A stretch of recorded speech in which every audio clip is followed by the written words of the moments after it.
Coronation Street unveils Theo's next terrifying outburst in a dark new Todd twist. Coronation Street antagonist Theo Silverton is set to torment Todd Grimshaw all over again next week, just as Sarah Barlow begins to pick up on the builder's increasingly suspicious behavior. After spotting Theo slipping into a van with Pete, the same man he previously cheated on Todd with, Sarah storms over, determined to confront them. Peering through the window, Sarah demands an explanation, but the situation escalates rapidly, leaving her facing off against both men. It appears Sarah is finally beginning to see through Theo's facade, but the discovery spells more misery for Todd, as Theo once again directs his fury towards him. The week opens with Todd accusing Theo of forcing him to take part in a half marathon, but the father of two coldly insists it's for Todd's own good and reveals that he has already arranged a training run for later that afternoon. Not long after, Theo presents Todd with a huge mirror, saying he can use it to monitor his body and progress. Stuck in Theo's suffocating routine, Todd reluctantly heads out on another jog, one that pushes him to the brink of collapse. Before the couple return to their flat, James Bailey crosses paths with them and cheekily throws Todd a flirtatious remark. Theo immediately punishes Todd for James's lighthearted comment by ordering him to run yet another lap. Once they arrive home, James unexpectedly shows up with exercise gear and insists on demonstrating how Todd should use it properly.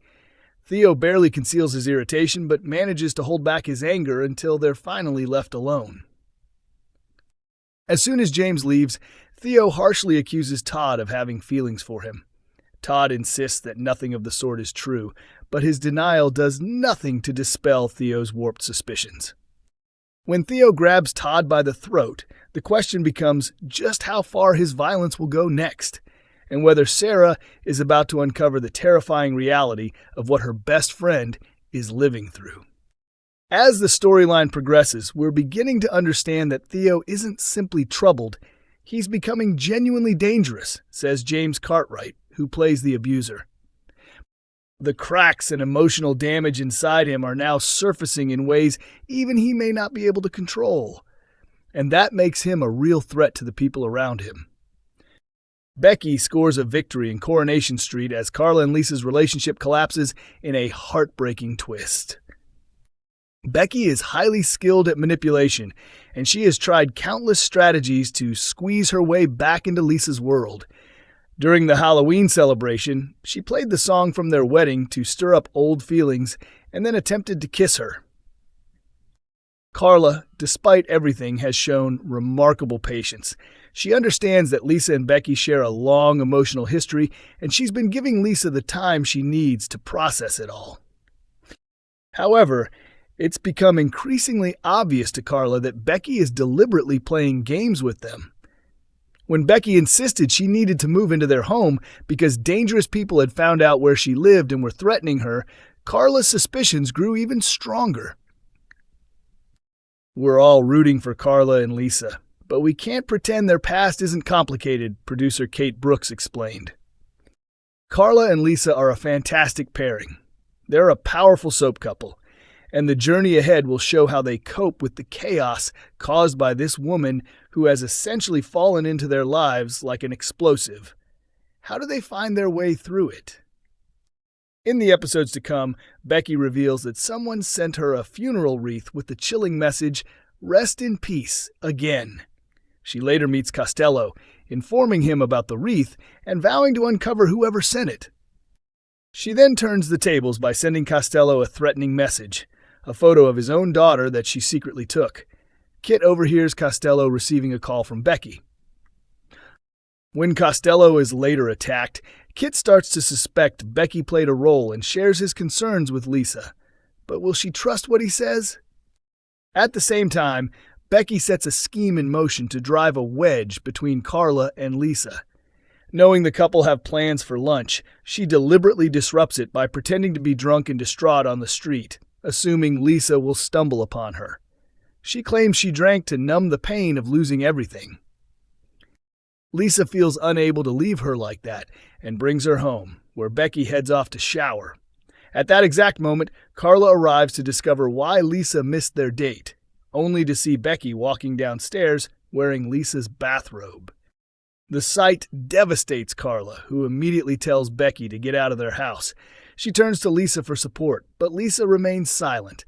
Carla feels deeply let down. Finally, Carla tells Lisa she can't take any more and decides to end their relationship. Becky has succeeded, as Carla no longer has the emotional strength to fight off her psychological tactics. Is this truly the final chapter for Swarla? Coronation Street's Samia Longchamban opens up about painful conditions she's dealt with for 2 decades. Coronation Street actress Samia Longchamban, best known for portraying Maria Connor since 2000, has spoken out about Raynaud's disease, a condition she has been dealing with for roughly 20 years. Raynaud's causes a reduction in blood flow to the fingers and toes, often resulting in pale or oddly colored skin in those areas. With colder weather making symptoms flare up, Longchamban took to Instagram stories and later her main feed to discuss her experience with Raynaud's and to share some practical advice for others who struggle with it. Raynaud's season. Sending warm thoughts to everyone dealing with it, she wrote, alongside a photo of her hand showing one finger noticeably discolored. After receiving many messages from followers, she reposted the same image on her grid and included more detailed guidance. It doesn't last long, but it can be quite uncomfortable when the blood rushes back. In my case, it's usually only my fingers, so it's fairly mild, but I know some people experience it in their toes as well. My personal suggestions are to stay as warm as you can, obviously. Make sure to wear gloves in cold weather. Hand warmers are lifesavers for me in winter. Ginger in food or drinks helps with circulation, and I try to keep my fingers moving to stimulate blood flow. Even walking through the freezer aisle in a shop can trigger it. She emphasized that these tips come purely from her own experience and aren't medical advice. Acknowledging that symptoms can vary greatly, she encouraged others to share their experiences and advice in the comments. Among the many fans commenting with their own coping methods and thanking her for raising awareness, fellow soap actress Michelle Hardwick also opened up about her story. I realized I had it when I was 10 during a netball game, Hardwick shared. I was later diagnosed with Raynaud's disease. Thank goodness for hand warmers in the Emmerdale village. Coronation Street airs on Mondays, Wednesdays, and Fridays at 8 p.m. on ITV1 and streams on ITVX.